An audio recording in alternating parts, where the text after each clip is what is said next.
Ça fait débat. Merci de nous recevoir partout dans le monde. C'est depuis Kinshasa que nous émettons alors sur ces plateaux pour débattre de ces sujets qui font l'actualité, la une, peut-être qui divise la classe politique en RDC. Nous sommes avec M. Billy Kambale, il est secrétaire politique national en charge de la mobilisation de l'UNC, parti de l'opposition. Merci d'être venu. Bonjour.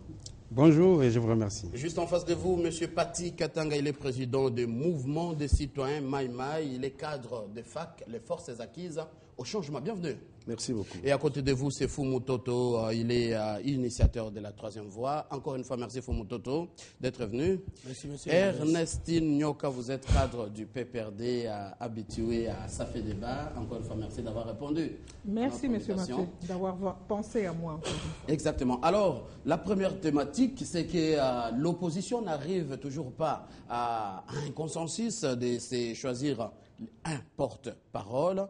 Et dernière nouvelle, ce sont les forces acquises au changement qui seraient divisées. Qu'est-ce qui se passe au sein de cette classe? Alors, je commence la parole à quelqu'un de l'opposition, Pati Katanga. Qu'est-ce qui se passe au sein de FAC? Pourquoi vous n'arrivez pas, adulte politique mûr que vous êtes, à vous trouver un porte-parole?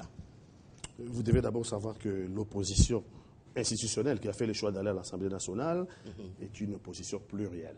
Qui dit opposition plurielle dit débat. Donc ne soyez pas étonnés qu'il y ait débat au sein de FAC, qui est une plateforme politique qui avait soutenu Etienne Tshisekedi aux dernières élections. Mais vous êtes en retard, le porte-parole, c'est à devoir depuis le 9 juin.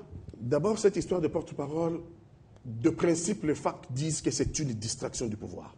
C'est d'abord une distraction du pouvoir parce qu'en ce moment, notre pays est confronté à des problèmes cruciaux, notamment l'agression à l'Est, le problème de la restructuration de la CENI, de nombreux problèmes sociaux.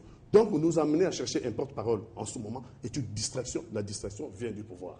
Mais néanmoins, il y a une loi qui régente pourtant le statut de l'opposition, puisqu'il y a une loi. Si on veut absolument nous amener à appliquer la loi, nous disons, OK, si on applique la loi correctement portant le statut de l'opposition, les électeurs sont sénateurs et les électeurs sont députés. Et nous disons aux nôtres, bien que cela est une distraction, mais si vous devez avoir le choix, donc mettre un bulletin de vote, il faudrait choisir un de nôtres. Qui est un de vôtres? Sami Badi Banga, c'est celui qui vient de nos rangs. C'est celui qui vient de nos rangs. Kengo Adondo, Vital Kamere. Je dois vous rappeler que nous sommes l'opposition qu'on appelait l'opposition de Fatima. Donc celle qui avait porté son soutien à Etienne Tshisekedi à l'élection présidentielle. Les autres étaient partis, notamment Vital Kamere, un garçon très gentil, il ne s'agit pas de personne, mais il s'agit ici de principes. Les autres étaient partis à Sulutane. Pour eux, Etienne Tshisekedi ne devait pas être le candidat qu'on met de l'opposition. Pour eux, il fallait d'abord arriver à mettre en place un projet. Au lieu d'un projet, Fatima nous a sorti 5 candidats à l'élection présidentielle. Vital Kamere est candidat président, Léo Kengo Adondo candidat président, Nzanga Mobutu candidat président, Oscar Kachala candidat président et Ada Bombo le candidat président. Sulutane nous a produit 5 candidats qui ont gêné. Ça, c'est pour la présidence. Qui ont gêné la candidature d'Etienne Tshisekedi, qui était notre candidat unique à l'élection présidentielle. Donc, nous ne sommes pas de l'école de Sulutane. C'est question de vengeance, alors vous ne pouvez pas choisir quelqu'un d'autre qui n'est pas du camp de paix. Ce n'est pas question de vengeance, c'est une question de principe.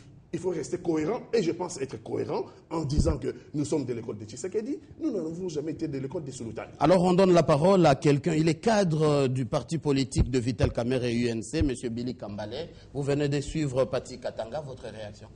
Oui, je viens de suivre mon aîné, Pati, que je salue. Et j'aimerais quand même préciser une chose, puisque nous ne pouvons pas égarer le peuple congolais. La question ici, c'est une question de principe, comme il l'a dit. Il faut savoir que la loi portant statut de l'opposition découle de l'article 8 de la Constitution. Donc l'opposition est une institution. Donc lorsqu'on dit que c'est une distraction, moi, ce n'est pas mon point de vue. Mon point de vue et le point de vue de l'UNC, nous pensons que dans le cadre de la mise en place des institutions de la République, l'opposition est une institution qui est d'ailleurs dans l'article 8 de la Constitution. Et il y a une loi portant statut de l'opposition. D'ailleurs, j'ai comme l'impression que le destin rattrape toujours ceux qui sont aux commandes des affaires. Puisque c'est Vital Kamere, vous vous rappelez à l'époque, puisque la loi a été initiée par le député du MLC à l'époque. Et c'est Vital Kamere alors président de l'Assemblée nationale, qui s'est bâti, c'est d'ailleurs parmi les premières lois, si pas la première, de la législature passée, alors qu'il était encore ténor de la majorité au pouvoir à l'époque. Donc, il s'est bâti parce que c'est un homme qui se bat pour les principes. À l'époque, l'opposition et la majorité cohabitaient dans une même assemblée pour le bien du peuple congolais et il s'est bâti. Nous pensons donc que dans le cadre de la mise en place des institutions de la République, il est aussi impérieux puisque la loi dit qu'un mois après la mise en place du gouvernement, l'investiture du gouvernement, le porte-parole de l'opposition doit être désigné. Maintenant, en ce qui concerne les divergences, je voudrais d'abord rassurer au peuple congolais qu'il n'y a aucune divergence entre l'opposition dans les chefs des ténors de l'opposition. Mais pourtant, on accuse Vital Kamerhe de tenter de corrompre quelques membres de FAC pour qu'il soit élu candidat président porte-parole, le porte-parole. J'en arrive. Vous savez que les cogitations qu'il y a aujourd'hui, toute cette agitation qu'il y a aujourd'hui autour du porte-parole, c'est tout à fait normal. Puisque avant d'avoir un consensus, il est tout à fait normal qu'il y ait débat. Et c'est le débat qui est à l'opposition aujourd'hui. Donc, en ce qui concerne cette histoire de vouloir corrompre, non, j'aimerais rappeler qu'il y a tout un processus. Et les FAC, dont le Sami Badibanga représente, ils ont signé, puisque le règlement d'ordre intérieur a été adopté dans une plénière de l'opposition, parce qu'ici, il s'agit de l'opposition parlementaire. Ceux qui sont en dehors du Parlement, ils peuvent participer au débat, mais la primaire ou les votes, ce sont les députés et les sénateurs de l'opposition. Donc ici, il ne faut pas que nous puissions égarer notre peuple avec des considérations. C'est tout à fait normal que les gens aient leurs propres considérations, c'est leur droit. Mais nous disons... Alors si on fait les calculs des élections, selon vous, c'est Vital Kamerhe ou c'est les camps d'Etienne Tshisekedi? Nous, à l'UNC, parce qu'ici je viens représenter l'UNC. Je ne représente pas Fatima ou Sultani comme les autres veulent les considérer. Nous ne sommes pas dans cette polémique puisque à l'issue des élections, Tshisekedi a gagné et c'est le président Vital Kamerhe, de tous ceux qu'ils sont en train de citer, qui a pris position en face du monde, devant la presse nationale et internationale, que c'est Tshisekedi qui a gagné. C'est Vital Kamerhe. Le point de vue de l'opposition. Le point de vue de l'opposition, c'est que nous pensons que le président Etienne Tshisekedi est dans un combat où nous lui soutenons pour qu'il récupère l'impérium de son pouvoir, mais nous sommes dans une logique où nous pensons que le pouvoir en place ne peut pas maintenir le Congo dans la situation dans laquelle nous nous trouvons. Il faut absolument une opposition organisée pour préparer l'alternative et une alternance au pouvoir dans les jours. Alors, Madame Ernestine Nyoka, vous êtes de la majorité, ça profite au pouvoir en place cette cacophonie au sein de la classe politique de l'opposition. Monsieur Mathieu, je pense que je l'ai dit à plusieurs reprises, la question du porte-parole de l'opposition, il ne faut pas dire que ça profite à la majorité. Mais je crois que j'aimerais d'abord apporter une petite précision. Je crois que même le co-débatteur représentant de l'UNC l'a dit. La question de l'opposition, c'est une question qui est prévue déjà dans la Constitution.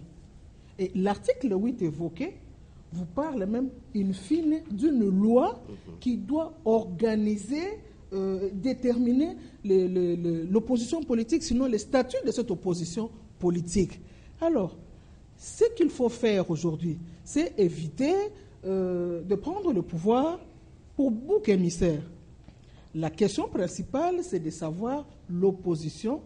Est-ce qu'elle peut être réunie? Peut-elle faire une unité, une cohésion pour discuter, débattre de la question et au sein d'elle, soit par consensus, comme je vois que les choses semblent se dégager de cette façon, soit par élection, eux-mêmes désigner leur porte-parole. Mais est-il que la priorité, sinon les soucis, c'est qu'on puisse quand même se conformer à la loi. On ne se conforme pas à la loi simplement parce qu'on est légaliste, mais je crois qu'on doit se conformer à la loi parce qu'on est homme politique, on est en démocratie. En démocratie, nous avons le pouvoir et en démocratie, on a aussi l'opposition. Le son des cloches de l'opposition serait vraiment d'un apport nécessaire.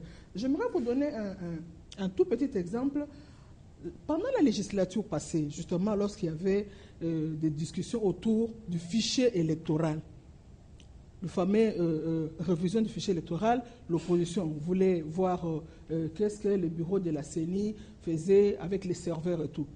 Lors de cette question, au préalable, je me rappelle que l'opposition, presque dans son ensemble, pour ne pas dire dans son ensemble, presque dans son ensemble, avait écrit au chef de l'État et avait posé, je pense, au moins à peu près 10 points, 10 préalables, 10 préalables qu'ils estimaient nécessaires et ils demandaient au président de la République de se prononcer. Vous voyez la pertinence d'avoir le porte-parole de l'opposition. À cette époque, nous avions dit que les problèmes étaient mal posés. Ce n'est pas de cette façon qu'il fallait venir devant les chefs de l'État, puisque la loi a prévu ce qu'il faut faire, commencer d'abord par avoir le porte-parole de l'opposition. Le pouvoir ne dit pas que l'opposition ne doit pas avoir un porte-parole. Le pouvoir dit, il y a des textes, conformez-vous aux textes. Je vois que déjà dans la démarche, Lissanga Bunganga s'est déplacé, il est allé vers le président de l'Assemblée. Encore, je crois que c'est à cause même de... Pourtant suspendu par ses pairs. Oui, suspendu par ses pairs, il est allé quand même vers le président de l'Assemblée. Et là, ça pose problème. On dit, c'est une taupe au service de la majorité. La majorité voudrait nous imposer quelqu'un. Je pense que le souci du président de l'Assemblée nationale, ce n'est pas d'imposer quelqu'un, c'est simplement de rappeler à l'ordre ceux qui sont en train de gérer la coalition, sinon la plateforme qui gère jusque-là l'opposition, pour qu'ils se mettent ensemble. Alors on va suivre la troisième voie. Et selon vous, Fumu Toto, l'opposition politique serait-elle incapable de se choisir un porte-parole? Au niveau de la troisième voie, en tant que courant de pensée, nous sommes une autre façon de subir les problèmes, de les poser et de les résoudre. Parce que nous disons que si le problème est mal posé, la bonne réponse est mauvaise. Pourquoi nous ne pouvons pas d'abord nous mettre d'accord sur trois choses? C'est quoi l'opposition en réalité par rapport à toutes les politiques du monde? Parce que nous n'avons pas innové une. Pourquoi nous ne pouvons pas définir les questions de l'ère par rapport à ce que dit la loi portant statut de l'opposition? Et pourquoi nous ne pouvons pas revenir sur ce que nous avons eu nous-mêmes comme comportement électoral, de peur que nous ne puissions plus nous rattraper par nous-mêmes? Par exemple, quelqu'un qui, tout en soutenant que c'est Étienne Tshisekedi qui est élu et qui sont en train de se battre pour qu'on redonne le pouvoir à Étienne Tshisekedi, il ne peut plus être porte-parole de l'opposition. Et c'est le cas de mon frère de l'UNC et mon frère de gauche ici. Alors que l'article 16 de la loi portant statut de l'opposition dit ceci: parmi les obligations de l'opposition, je cite le point 5, promouvoir le pluralisme politique et reconnaître le droit de la majorité à gouverner. Vous ne pouvez pas vouloir être porte-parole de l'opposition si vous ne reconnaissez pas que Kabila a gagné les élections et vous ne lui reconnaissez pas le droit de gouverner. Donc on ne peut pas dire une chose et son contraire. Nous disons que c'est Étienne Tshisekedi qui a gagné et nous voulons nous-mêmes aussi être porte-parole de l'opposition. Ça veut dire qu'on n'est pas porte-parole de l'opposition de Kabila, on est porte-parole de l'opposition contre Tshisekedi, qu'on estime avoir gagné. Vous voyez l'amalgame? C'est d'abord ça le problème. Je reviens sur l'opposition. Essentiellement, c'est quoi? On n'est pas opposant parce qu'on a perdu les élections, essentiellement. On n'est pas opposant parce qu'on n'aime pas la figure de celui qui gouverne. On n'est pas opposant parce qu'on a perdu les postes. On est opposant, soit qu'on est dans un extrême idéologique, socialisme opposé au libéralisme, soit qu'on est tous socialistes, mais on s'oppose par rapport au programme, aux personnalités et aux ambitions. Mais ici, Vital Kamerhe de quelle branche idéologique? Et mon frère ici, de quelle branche idéologique? Ce débat-là n'existe pas. Le PPRD de la social-démocratie, l'IDP de la social-démocratie, on s'oppose au niveau de quel programme? Si c'est au niveau des programmes, nous voulons voir le programme des FAC face au programme de Kabila. Nous voulons voir le programme de Vital Kamerhe face au programme de Kabila. En ce moment-là, nous débattons opposition par rapport aux idéaux, aux valeurs. Ce n'est pas le rendez-vous dans notre débat politique. Deuxième élément de compréhension. Mais que dit la loi portant statut de l'opposition? Rapidement. Nous sommes ici avec cette loi, je l'ai amenée ici pour qu'on se comprenne. Article 2 définit les qualités pour être opposant. L'article dit ceci: au terme de la présente loi organique,